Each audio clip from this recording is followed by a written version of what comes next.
Okay, so we start. There are two more terms that I want you to know. No? Number one is assemblage. So Joyce and Pollard, no, among the key personalities in anthropology nowadays, would define this. So I will read. No? Conventionally, the term assemblage is applied to a collection of artifacts or ecofacts. No, alam nyo na yung artifacts, alam nyo na rin yung ecofacts. No? Usually we spell artifacts with I, no? ARTIFACTS, no? But others, no, would like to spell it with an E. So a collection of artifacts or ecofacts recovered from a specific archaeological context, whether it is a site or an area within or a layer of that site or any part of that site, no? Not necessarily the whole site. No? So anong ibig sabihin natin ng assemblage? So for example, in a site, no? Meron kayong nakitang at least halimbawa 3 layers. And then in the middle layer, meron kayong nakitang palayok, no? Siguro mga 5 palayok. And then meron kayong nakitang plates, halimbawa, no? Ceramic pots, ceramic plates, no? You can call all those things in that layer as an assemblage, no? As one assemblage. Okay? Pwede yon. So others naman would call as assemblage not only that layer, not only those objects found within that layer, but also in the other layers, whether below or above that layer. No? So all. Pwede rin naman yun as one assemblage of the site, halimbawa. Okay? And then in another situation, if you are excavating a series of trenches, no, or butas, no, yung trenches kasi trench, no, kanal or ditch, no, in simpler terms, so in layman's term. Pero sa archaeology ginagamit din natin yan madalas, no, to refer to the hole or the squares that we are digging. So it is a trench. So pwede halimbawang lahat ng objects na makikita nyo dun sa trench, sa isang particular trench, you can also call that an assemblage of that trench. Okay, so when we speak of an assemblage, it could mean an assemblage of a layer, an assemblage of a trench, or an assemblage of the whole site. Halimbawa, naging archaeological site, no?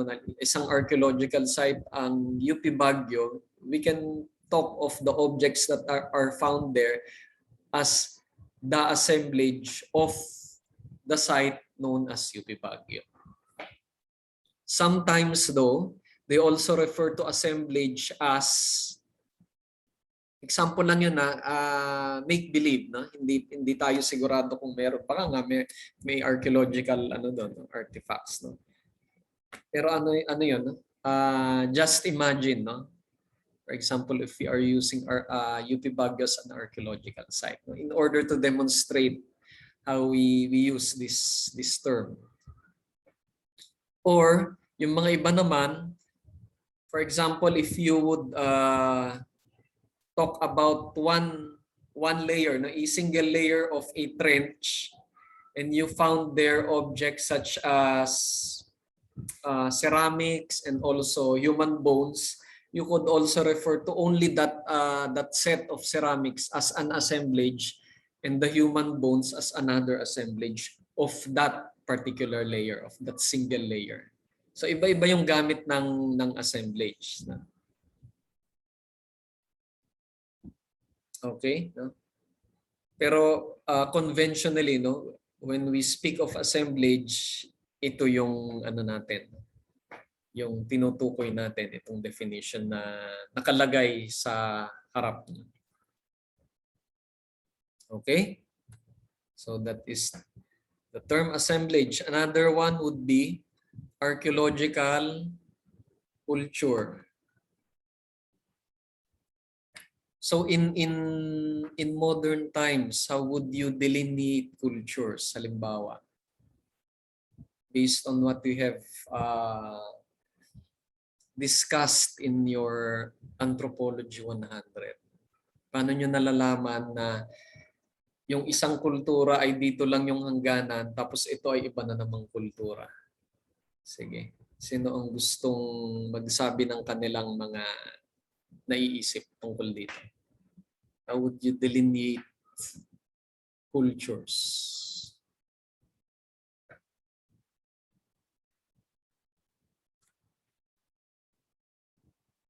Sino? Si Nicole. Nicole?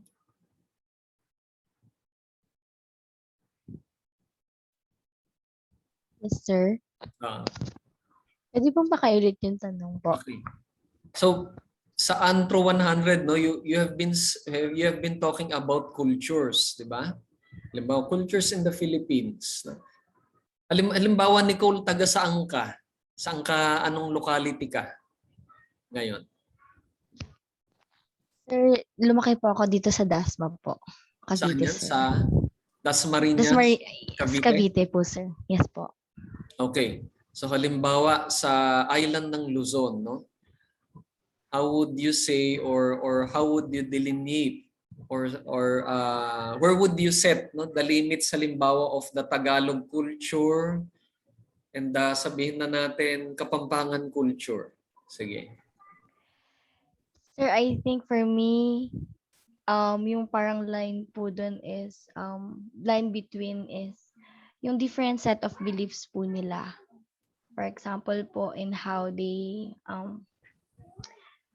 parang kung paano po nila inaano po yung isang Halimbawa in the bagay, case of ganun. Tagalog and Kapampangan, ganyan. How would you say that ito yung lugar ng hanggang dito yung extent ng mga Tagalog, tapos sasabihin mo naman dun sa kabila, sa Kapampangan, hanggang dito yung extent ng Kapampangan. Ganyan. So how would you do that? Meron bang mga criteria? Sige. Sige, Sir, pwede pong ipasa ko po kay Amiel kasi since nagre-raise hand na po siya. Okay, sige. Oh, si Am. Thank you po. Call a friend. Sige.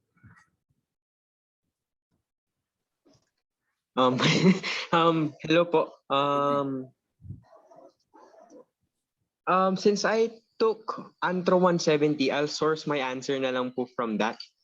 Kasi I did a paper on ethno-linguistic groups po sa Pangasinan, particularly sa Malasiki, Bayambang, tapos Alcala, tas Bautista po. And I found out po, yung parang yung hangganan, if we can say that, yung ng culture is, we can say it reflects din yung hangganan nung language nila, yung linguistic identity. Parang ganun.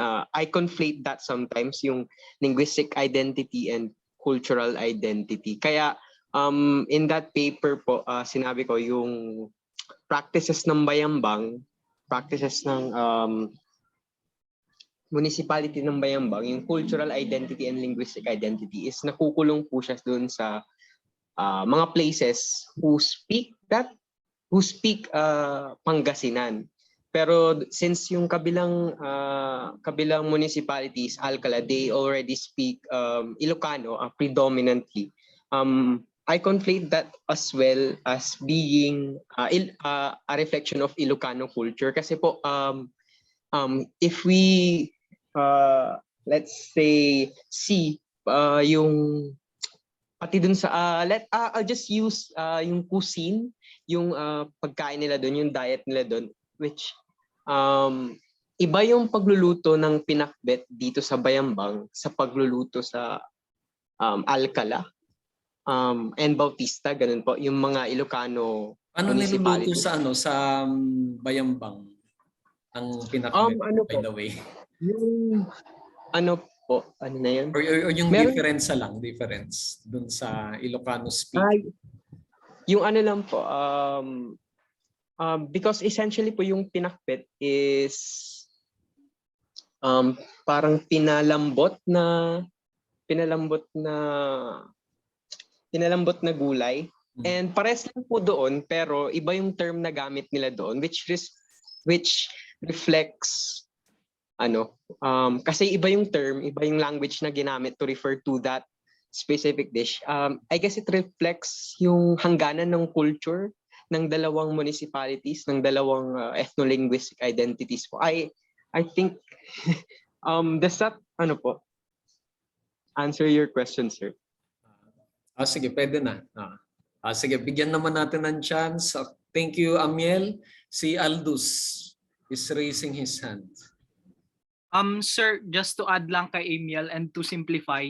So, bali sa natutunan ko sa Anthro 100 is culture is the set of shared values that people possess, no, that defines their collective identity. So parang ganun. So shared values, practices, rules, or whatever. So it all is summarized kay Barth, yung ethnic groups and boundaries. Ang pinaka main point doon is yung identity, ascription of identity and how the people. Sino si Bart? Si Roland? Bart? Opo ata yung BARTH. Yung Frederick Barth. Yeah. Okay. History 3 po yung it all boils down to ascription sa identity ng tao, kung they belong to a certain culture or what. Yung identity ng tao yung nagdi-dictate at yung mga tao dun yung nag-a-accept ng identity, parang ganun po. Okay, sige. Lana, no? May nagre-raise ba ng hands? Sa Lana. Sir, ako Arlo? Oh yes.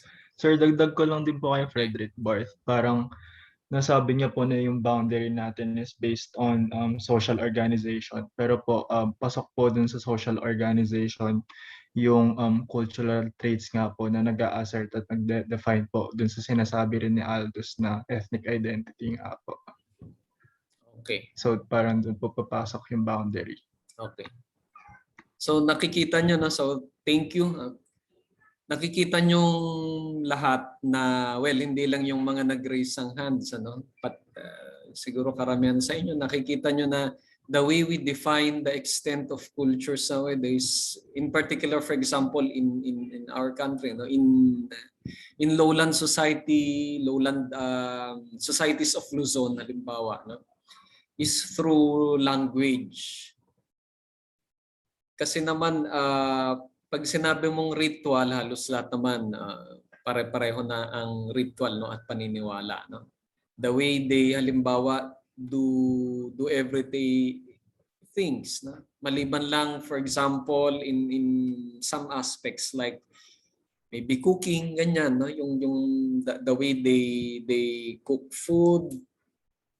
Halimbawa, tulad nga nung nabanggit na pinakbet, there are many ways of cooking pinakbet, depending on ethnic group, while the original, sinasabi nila original Ilocanos would do this as this way, yung mga iba naman gusto nila that way, halimbawa gusto nilang mas malambot, yung iba naman gusto hindi masyadong overcooked yung gulay, or yung Ilocano gusto kamote, ito naman gusto ay siguro kalabasa, or bagoong yung gagamitin, bagong na isda, yung gagamitin ng isa, yung kabila naman ay alamang, and so on. So nakikita natin na ganyan, So we use certain criteria in delimiting cultures, especially the ones that are being articulated now. We can see,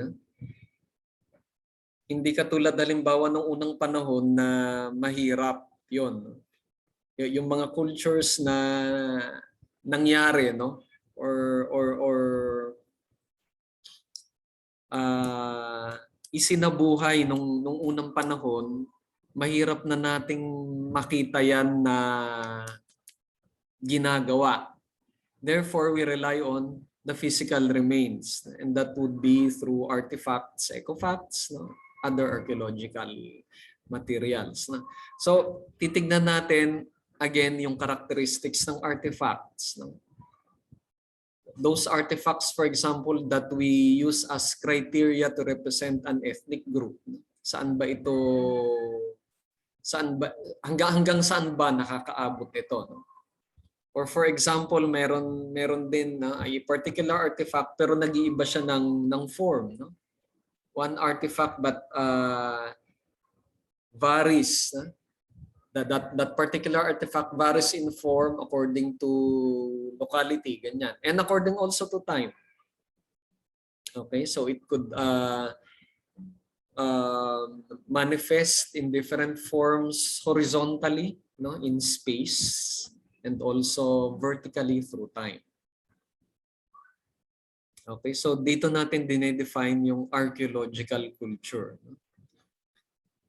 Yun yung sinabi ni Lyman.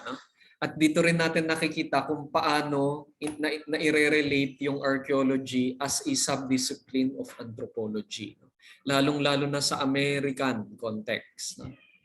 So we have to be particular about that, no?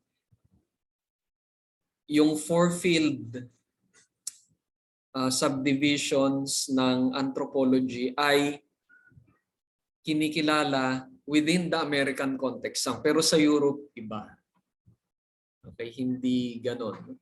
Yung archaeology sa Europe ay hindi siya nakapaloob sa anthropology.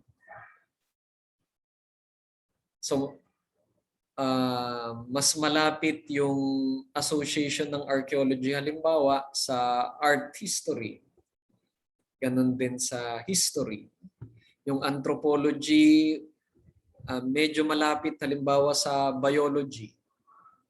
Okay, pero sa American tradition, hindi ganon. Anthropology yung umbrella, tapos yung archaeology, isang part lang noon. Okay? So ganun natin napapansin, no, yung relationships ng archaeology at anthropology. And because we are part and parcel of the American tradition when it comes to anthropology, kaya dala pa rin natin yan. But nowadays, as we will see, no, marami ng pinanggalingan na scholastic traditions yung mga practitioners ng archaeology sa Pilipinas. Kaya hindi na lang ito yung perspective na sinusunod natin, kundi halimbawa pwede namang detached sa anthropology and archaeology. Kaya may mga ganyan din na ilang perspectives tayo ngayon. Okay. So yun lang, no? We will go now to the history of archaeology in the Philippines. I will change my slides.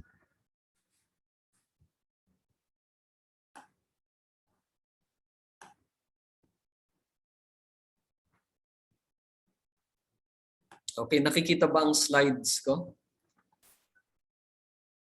Yes, sir. Yes, sir. Okay.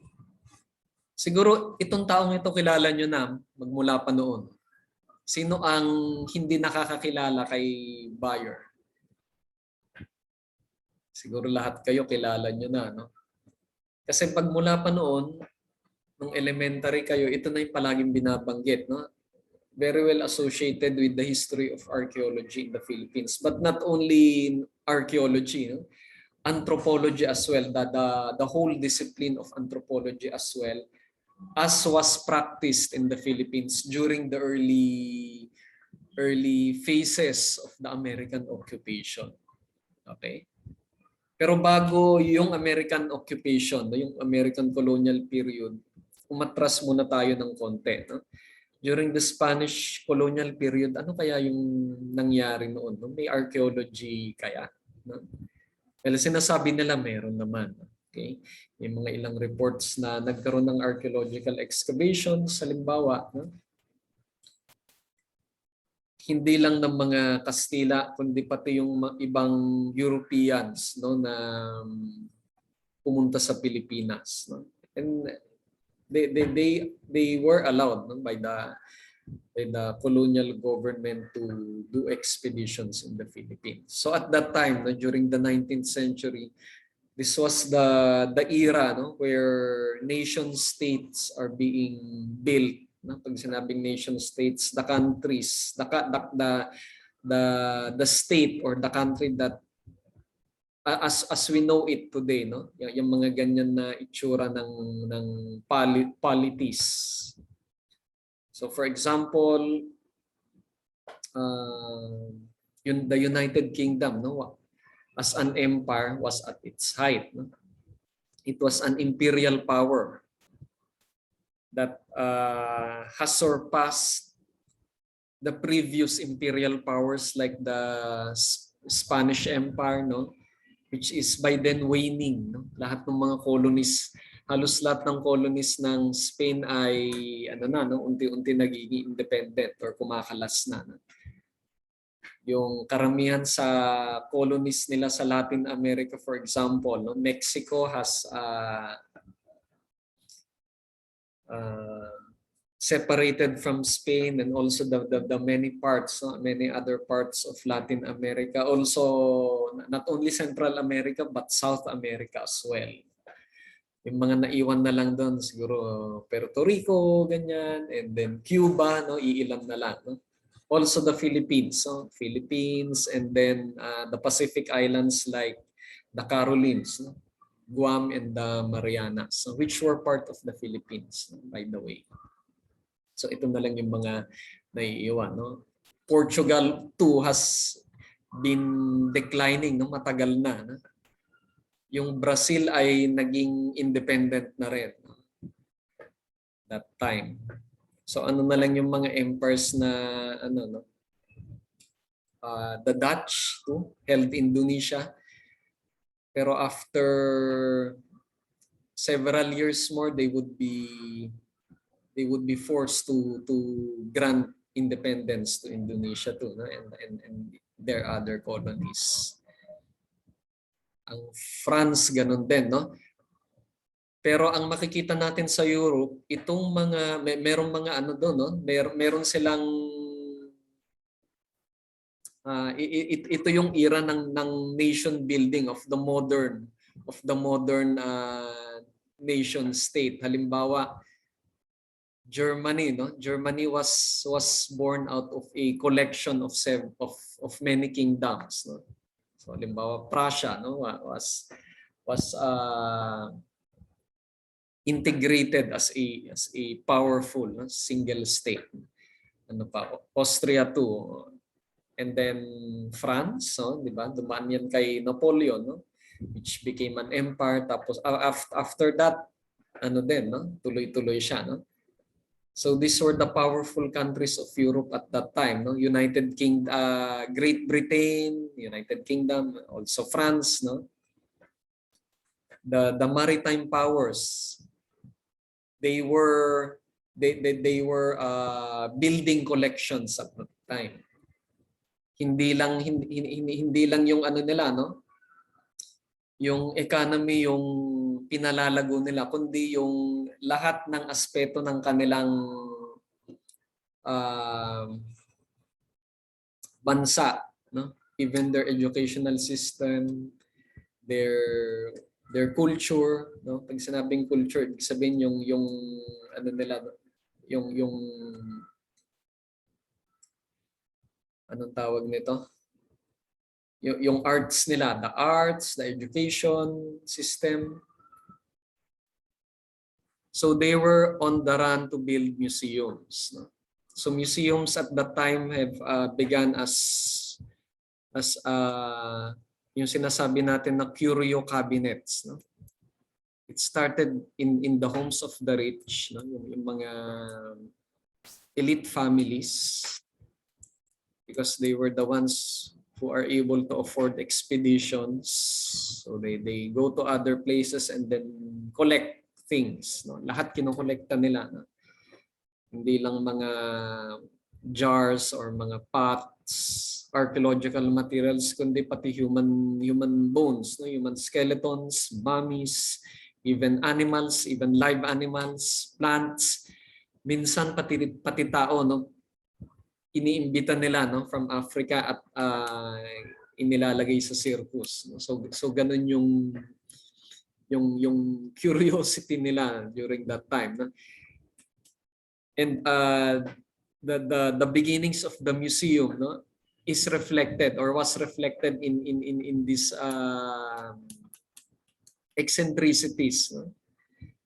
Yung tinatawag natin na curio cabinets, no? So those exotic things that they have collected, no, objects, no, objects in particular, no? They place this in this place, no? And then later on, when nation states have been in vogue, no, started to be established, unti-unti nilang pinalago yung mga collections nila, and they started museums of their own.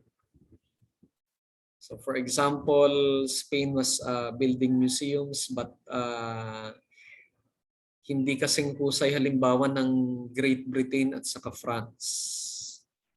And also I think Germany too, no, pero yung Great Britain at France, so yung pinaka. Netherlands, no, meron din, no, pero hindi masyado, no? And then later on, the United States. Okay, so there were these people who came to the Philippines, for example, Frenchmen, who collected things like archaeological artifacts and then human remains, many of them, no, that they acquired and transported to museums in Paris. And until now, nandun pa rin, no? Nandun pa rin sila nakalagak yung mga materials na yon. Ganon din sa United Kingdom, no? Ganon din sa Germany, no? So for example, in France then, no? France made expeditions to Northern Africa. And so many of the artifacts, for example, in Egypt have been acquired, no, and then transported to Europe, no? In a few countries in Europe, not only in France, but also in Germany. Also archaeological materials in the Middle East, no, in Mesopotamia, halimbawa, and other parts of the Middle East. In the United Kingdom, ganun din, no? We have some artifacts, no? Actually, many artifacts too from these countries in Africa and the Middle East, parts of Asia that I have mentioned, and also in their other colonies in Southeast Asia and also in the Americas. So lahat yan, no? Nangongolekta sila para dalhin doon sa kanilang bansa. And then later on, when the 20th century dawned, no, we have a new rising power, the United States of America. So itong US, nandun din siya, no, sa karera ng tatayo ng mga museums at pangungulekta ng mga artifacts. By the way, no, nung Spanish colonial period, no, yung mga intellectuals natin, no, like Dr. Jose Rizal, some of them practiced archaeology too, no?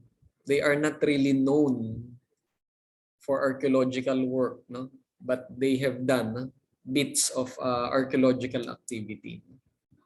Aside from, of course, research in natural history as a whole. Pag sinabing natural history, those concerning plants and animals.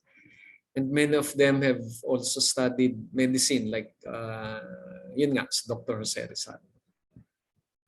So if you take a look into the writings of Dr. Jose Rizal, no, no, maganda din, no? yung status, no? how they write research materials during that time, no, were the same as of now. Pero syempre iba yung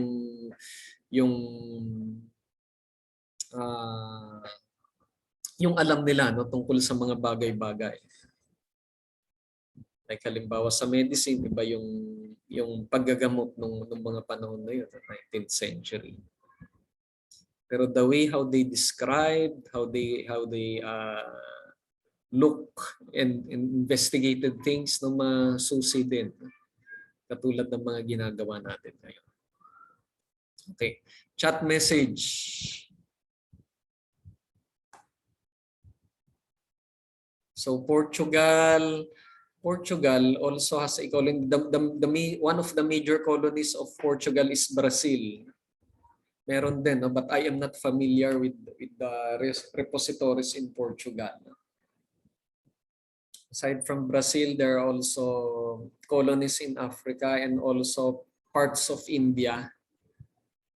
Small parts of Southeast Asia like Timor, di ba? East Timor, which was a Portuguese colony, at yun yung dahilan din nila kung bakit nila gustong maging independent from Indonesia.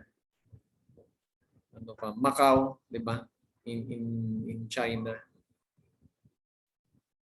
Okay. But I am not really familiar with their collections. British Museum stole everything, no? Oo nga. I agree with this, no, kasi hanggang ngayon no, marami pa rin silang mga bagay na nire-request ng mga those newly independent countries, no, to repatriate.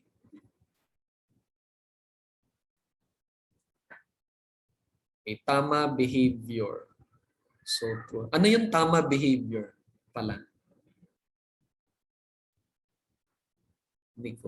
Sir, expression lang po siya ngayon na nagagamit po namin, sir. Okay. Sige. Because I am not familiar with that, na yung mga expressions siguro ng ano nyo, no? Yung age group nyo. Okay, so Macau, so true talaga. Isa pa sa mga expressions. Okay, going back.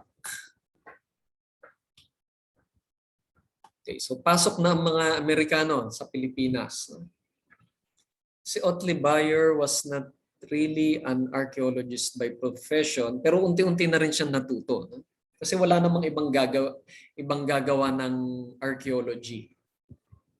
I think he was a chemist or geologist. No?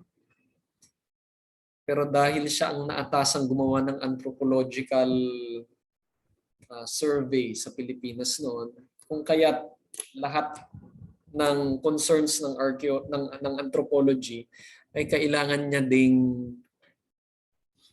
gawin. Halimbawa, social anthropology. So you can see that Bayer also helped in the work of documenting ethnic groups in the Philippines. No? Aside, of course, from the other social anthropologists that we know of. Halimbawa sila Jenks, sila Bart. Ay, sino ba yun? Barton pala. Barton. Si Cole. No? So, not only did they do works in Luzon, halimbawa Cordillera region, and Mindanao, but also on the lowland communities. And if you will take a look at the Bayer ethnographic collection in the National Library, na makikita nyo yung compilation ng ginawa ng mga scholars natin nung mga unang dekada, nung unang taon at unang dekada ng American colonial period. Marami. Okay. So masipag din sila noon. So, Bayer was not the only personality that did archaeology during that time. Nandun din halimbawa si Carl Guthe.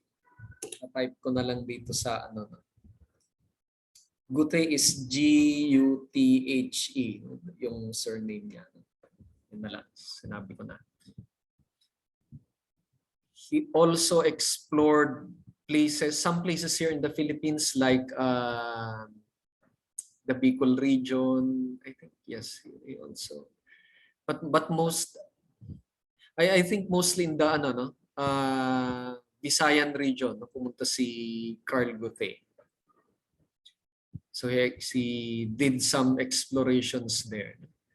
At yung marami sa mga archaeological materials na kanyang nakuha ay dinala niya rin. No? Kinuha niya at dinala niya doon sa museum nila sa Michigan.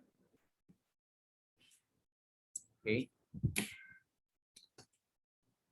In his later years, no, pero hindi pa naman siya masyadong matanda, Otley Bayer wrote articles, in particular the long one that he published in the Philippine Journal of Science, detailing all that is known about archaeology in the Philippines at the time, in the late 1940s after the war, after World War II.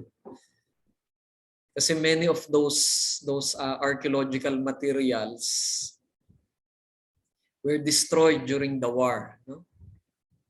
Kasi nakalagak sila sa National Museum at the time, and other offices, no, like perhaps UP, University of the Philippines, which was then in Padre Faura. Doon pa lang yung UP, wala pa sa Diliman. I think yung UP Baguio ay nagsimula sa Vigan, Ilocos Sur. At that time, wala pang UP sa Baguio.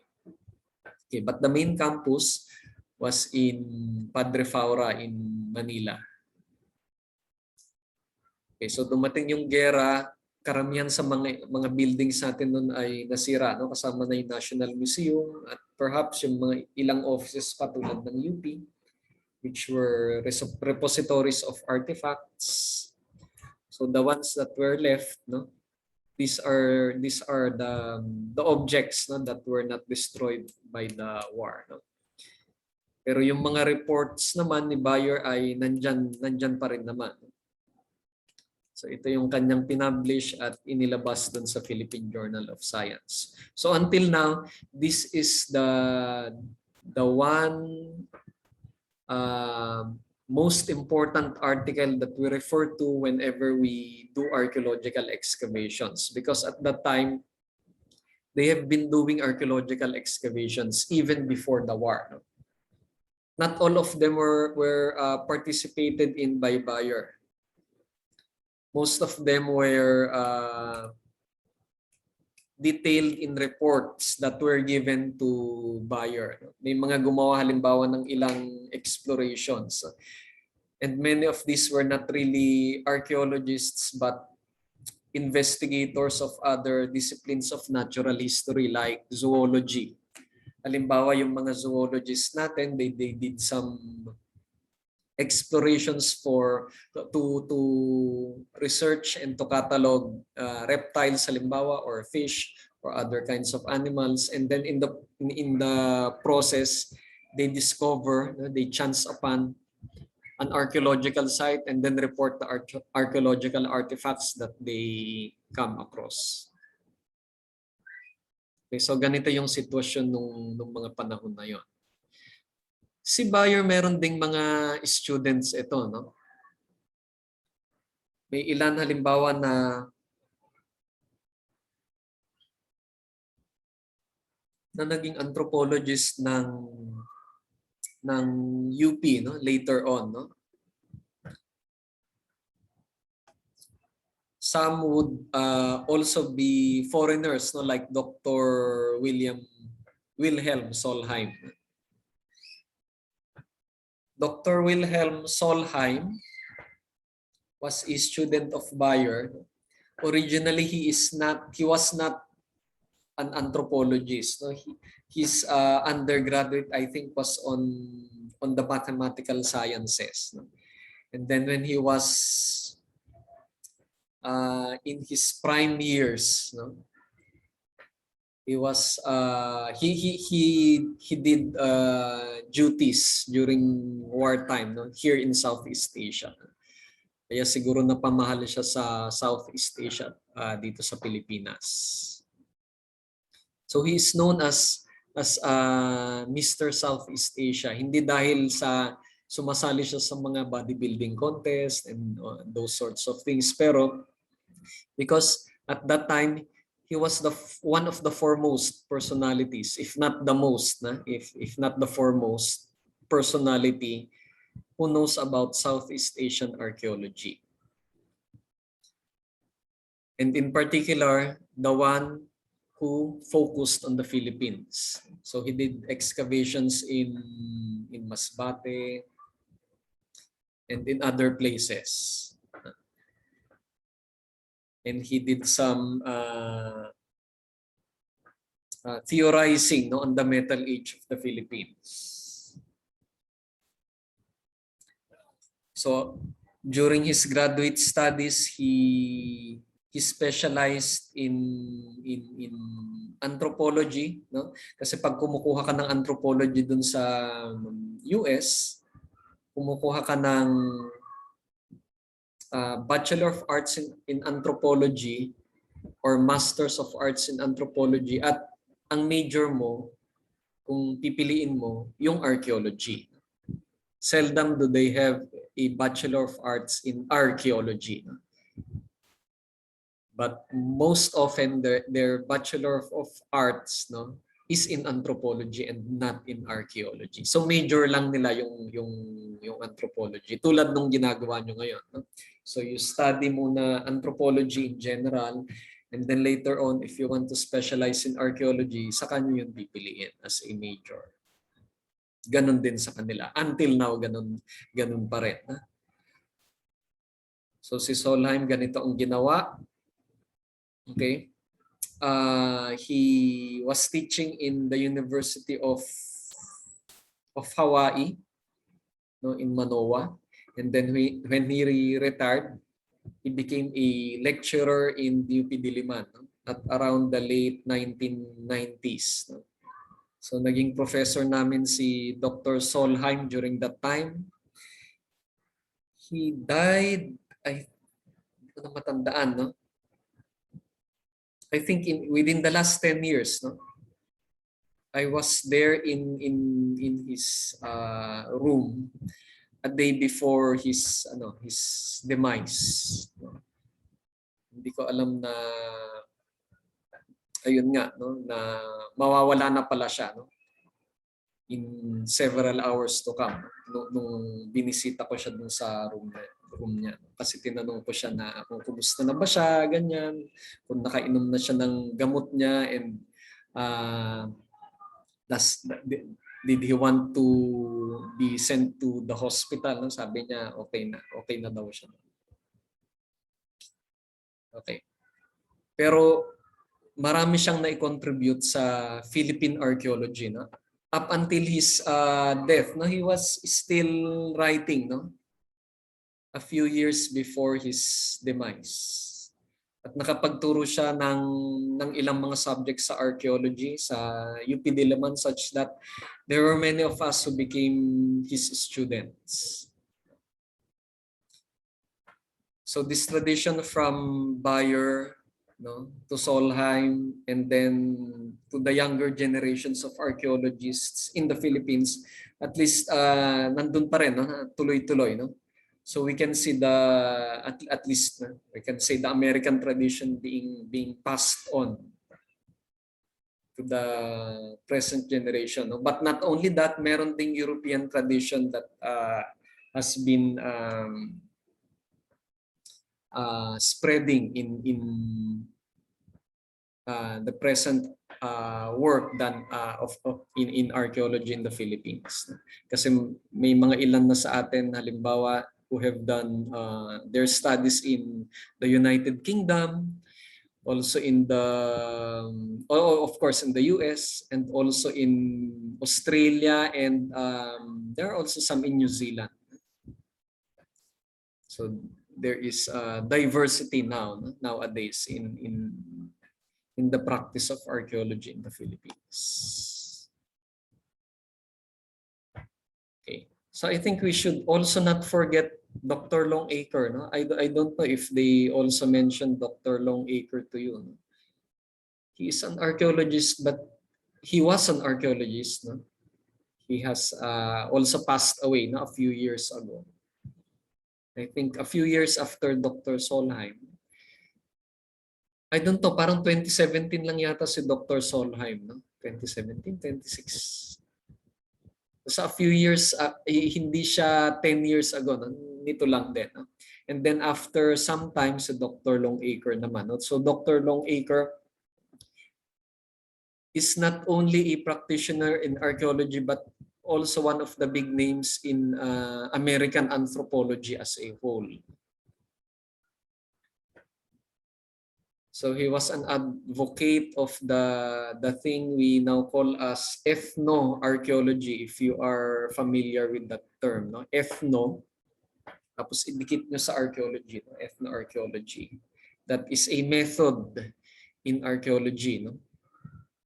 So we study, for example, present behavior in order to have some insights into past cultural behavior. No? That is why it is called ethno-archaeology. There is a middling, no? Middle range, no? Middle range theory that is being advocated, no? By this type of archaeology. So you study the present, but as much as possible, you should simulate the conditions of past societies in order to make your study more valid.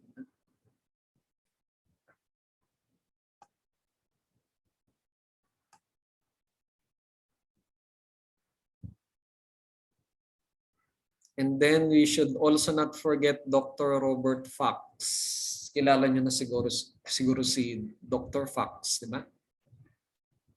Saan niyo na-associate si Dr. Fox? Chat message. Java man, not really Java man, but Tabon Cave. Yes. So sa Tabon Cave. Siya kasi yung nag-lead ng expedition, ng excavation, no? In particular sa Tabon Cave sa Palawan.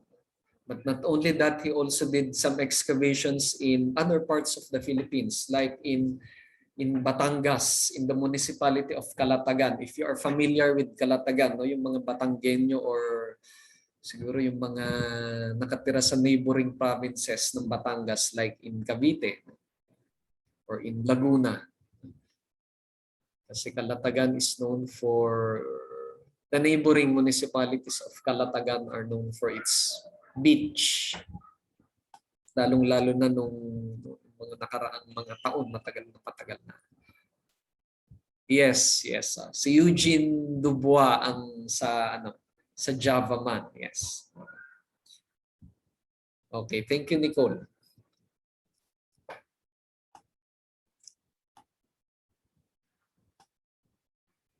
Okay, so si Robert Fox was instrumental in systematizing the practice of archaeology in the Philippines. Pag sinabing systematizing, we are making it systematic. For example, by making use of mathematics, for example, or numbers, in order to make our investigations manageable and more aligned with the sciences. So at this time, the 1960s, there was a surge, no, in doing things more scientifically, not only in anthropology and in archaeology, but in other disciplines. For example, also in psychology. So yung mga psych majors sa inyo, siguro na, or nagma-minor sa psych, no? May mga iba sa inyo who is minoring in psychology, no?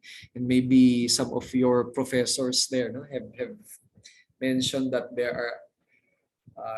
there is also a plurality of perspectives, no? For example, human behavior can be explained by ano ba, social and non biological factors, but later on they also want to explain it through biological foundations, no? For example, through the activities of neurons, no, yung mga nerve cells natin, yung mga dynamics ng chemical compounds like neurotransmitters, the excess or the lack of them. Yan yung mga hilig ng ilang mga psychologists. So, kaya nga meron tayong discipline din ng psychiatry, no? It was carried over into the practice of psychiatry, no?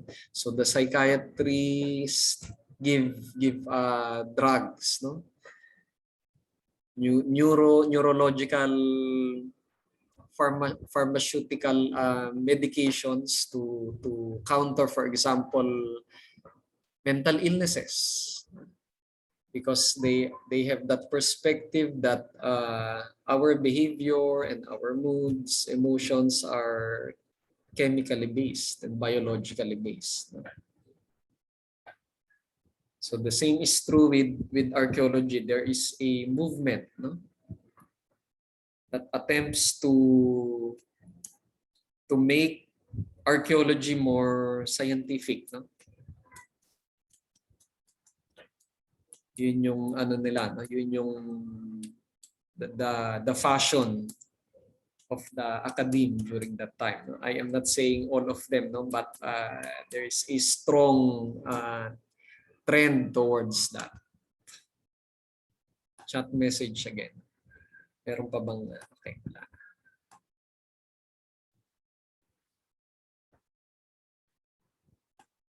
Such that later on, itong mga ginagawa natin sa archaeology, no?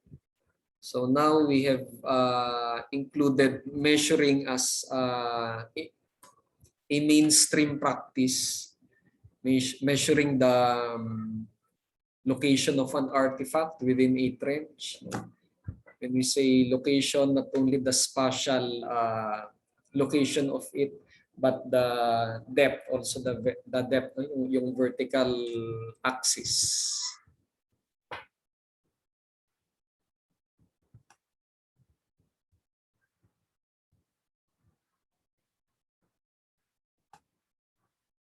So there were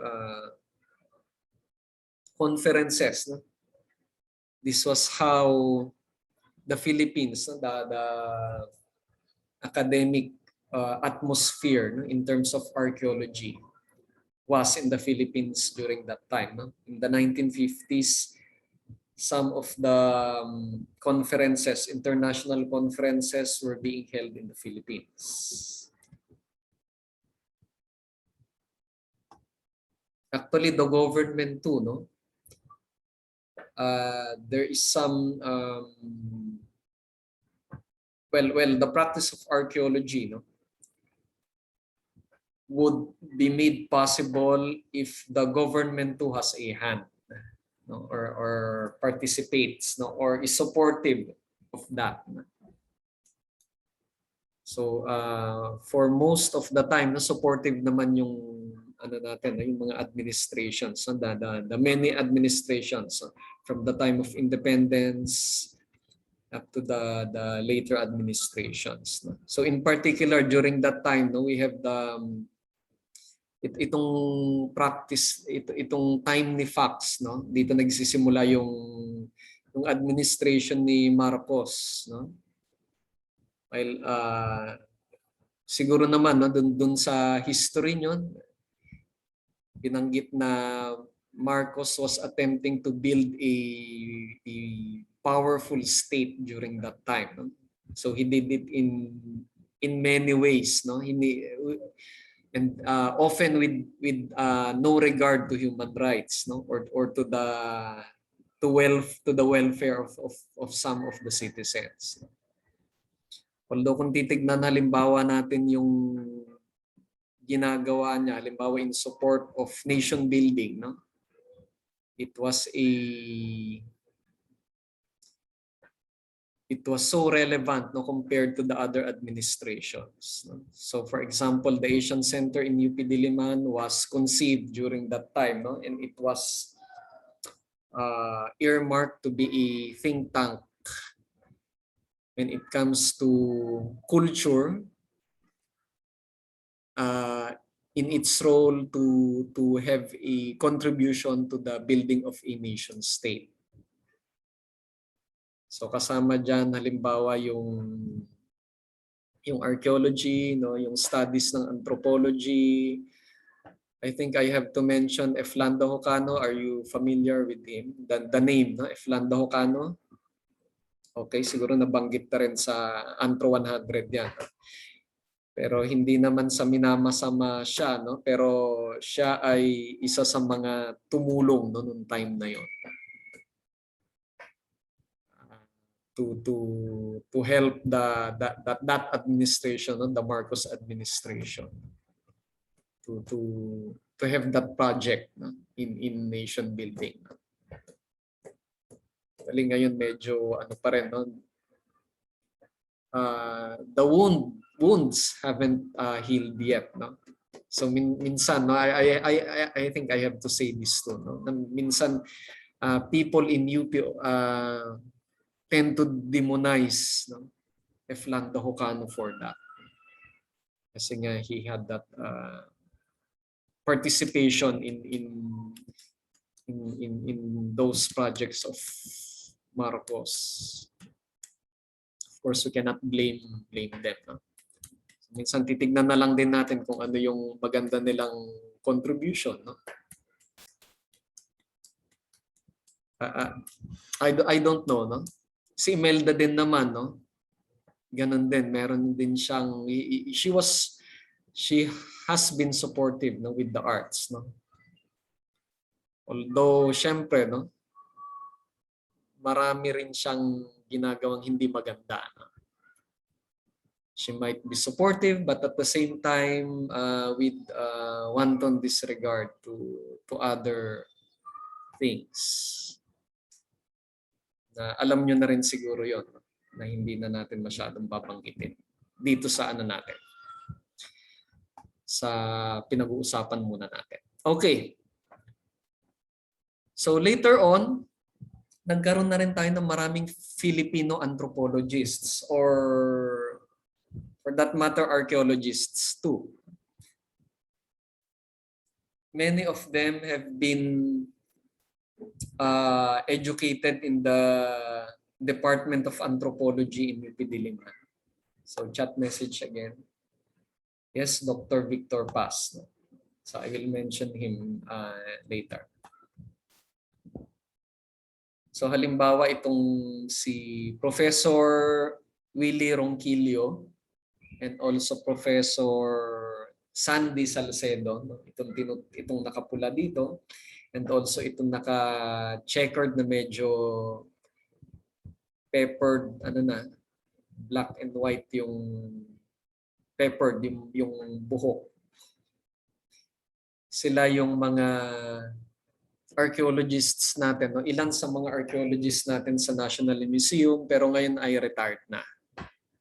So they have been educated in the Anthropology Department of UP Diliman. No?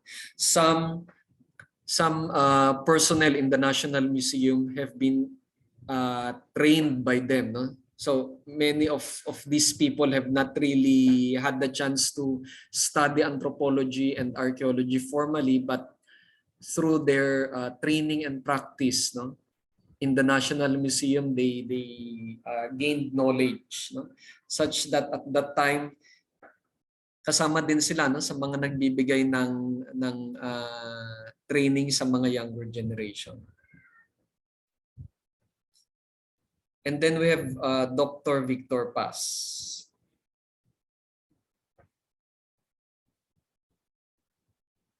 Sino si Dr. Paz, no?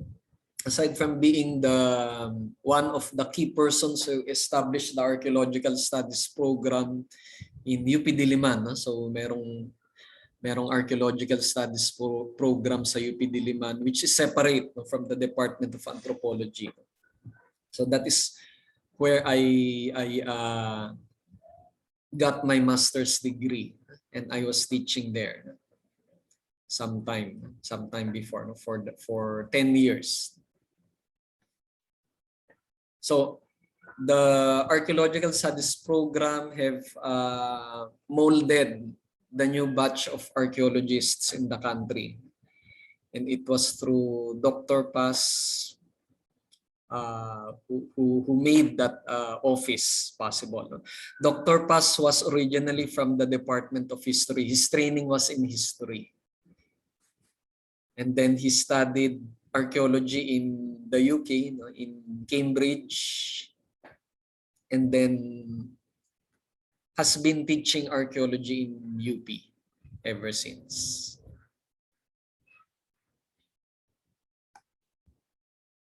So until now, no, nandyan pa rin si Dr. Paz sa UP Diliman, no, sa ASP. Of course, with the other students and who had become faculty members on their own right. In this picture, I would like to focus your attention on at least two archaeologists, academicians. This one, no, this is Dr. Eusebio Dizon. He is also from the National Museum, and he has been lecturing in UP Diliman too, no, for the past several years, since the 1990s. He was trained in University of Pennsylvania, no, is where he got his PhD in anthropology, and his major was in archaeology. Okay, so he is also one of our professors. Dr. Mandy Mijares, no? This one here, yung reddish ang t-shirt niya, was also one of the first students in the ASP in UP Diliman. And later on, he studied archaeology, of course, as a major, no, in New Mexico in the US, and proceeded to do his PhD in the Australian National University in Canberra in Australia. So he is also one of the faculty members in ASP. By the way, he is the discoverer, no? The co-discoverer, no? Or sige, tawagin na lang natin na discoverer, no, ng Kalauman. Kalauman is the new sensation in archaeology nowadays. No? Yung sinasabi natin na ancient man, no? Older than the Tabon man. No? Kalauman is the ancient or the hominid that was found in Peña Blanca in Cagayan province. No? Yung co-discoverer niya ay ito nasa harap, yung nakaupo naman dito sa harap na itong may makapal na balbas. Okay, ito ay isang Pranses, no, si Florent. So he was the one who helped Mandy Mijares in the excavation.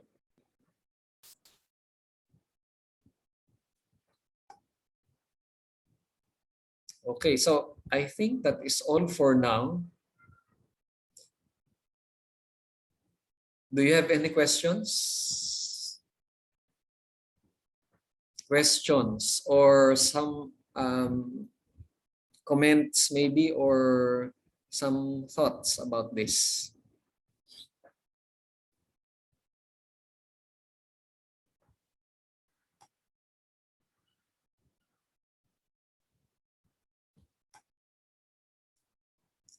most of our professors in UP Baguio, at least those in anthropology, no, were also trained in UP Diliman, some of them, but there are also others who studied abroad, like Dr. Ikin. Oh, di ba? Si Dr. Ikin studied in the UK. Sino pa? Kilala nyo naman siya, no? Dr. Ikin. Okay. Sino pa? Si Dr. Brett. Kilala nyo si Dr. Brett? June Brett. Okay. I think she studied in UP Diliman. No? Kapanahunan pa siya nila Dr. Solheim. Dr. Faxan. I think kilala niya yung mga yan personally. Naabutan niya. Sino pa? The newer ones, I don't know, na si Dr. JJ, I think, yes, UP Diliman din siya. But she is more on social anthropology. Okay. Any other questions or other things that you would like to add? Okay, from Amiel. Sir, I would like to ask if you will be the one who will provide the readings in Module 1. I cannot find them in the internet po. Okay, yung mga readings sa Module 1 ay may nilagay ako doon. Konti lang naman din yung nilagay ko yata doon sa sa Module 1, no, yung tungkol sa history of archaeology. I will be posting them. I will be ano ko na, no? Screenshot kasi ang ginawa ko doon, and I will upload it, no? For you to be able to read it. Most of this I will be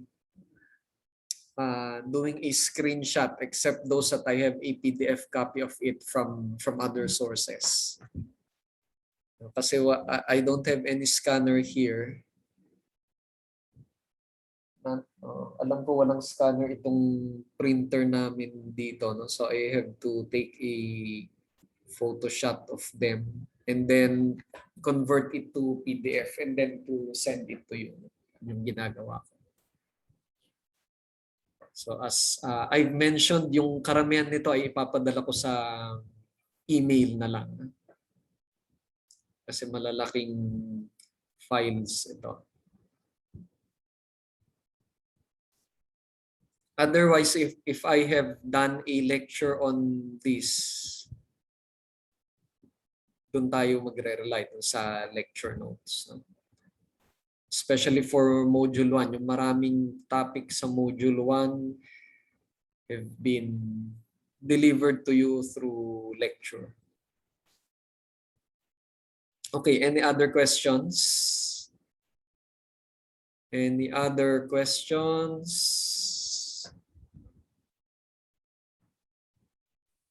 Sir? Yes, sige. May tanong po ako, sir. Yes. Yung case po kasi namin dun sa grouping is parang asynchronous learners po sila. So if ever, sir, separated po ba yung parang expected activity namin sa mga asynchronous o synchronous learner?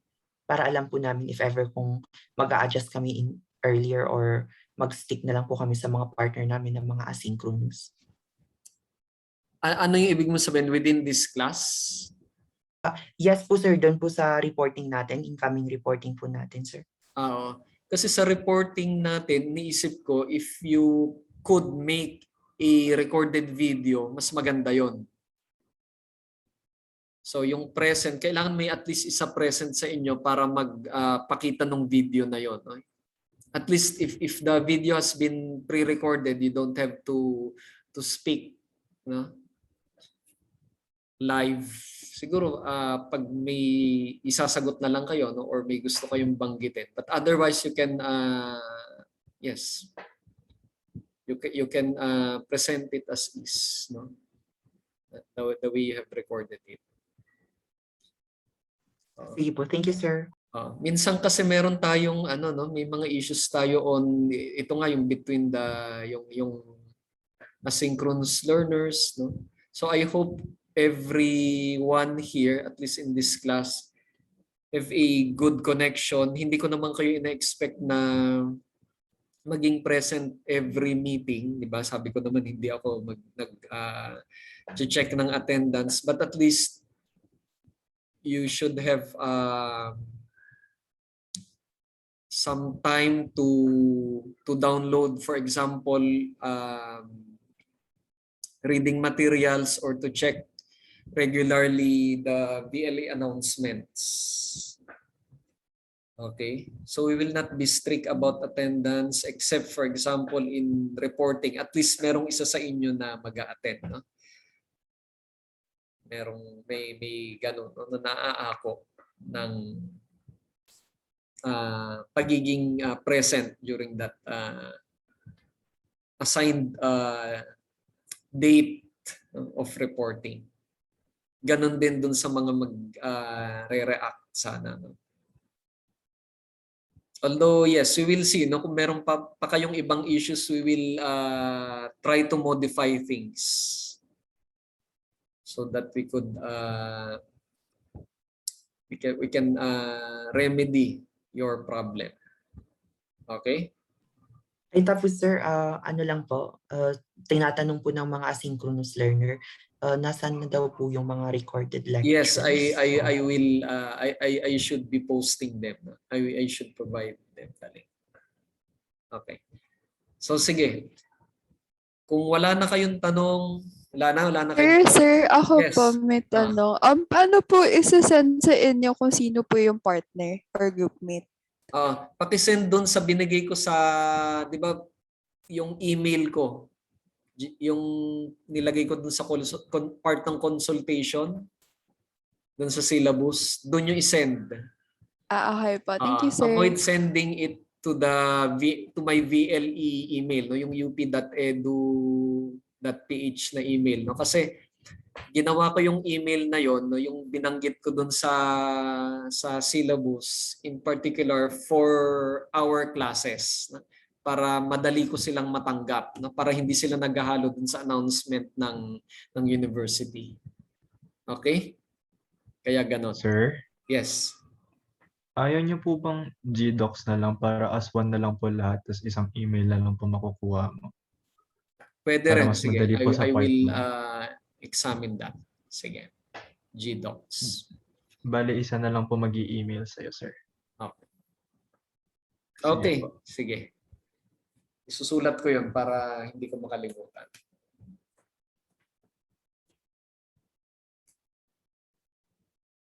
Sir, pwede naman po kami na po yung gumawa ng Google Docs. Tapos meron na lang po isang mag-i-email sa inyo.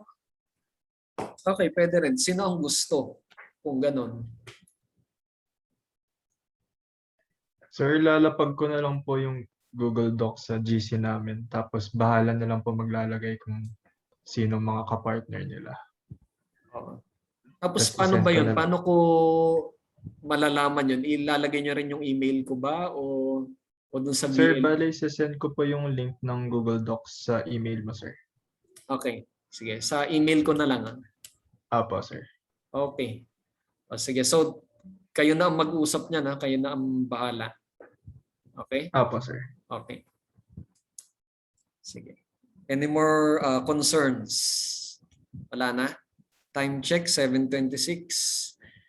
Okay, if you have no more questions, thank you again for attending and I hope you will stay well. Okay? Mag-iingat kayo palagi. Ang susunod na meeting natin tentatively ay next Tuesday na. Okay? Okay, good evening sa inyo lahat. Thank you, sir. Thank you po, Bye, sir. sir. Thank you, sir.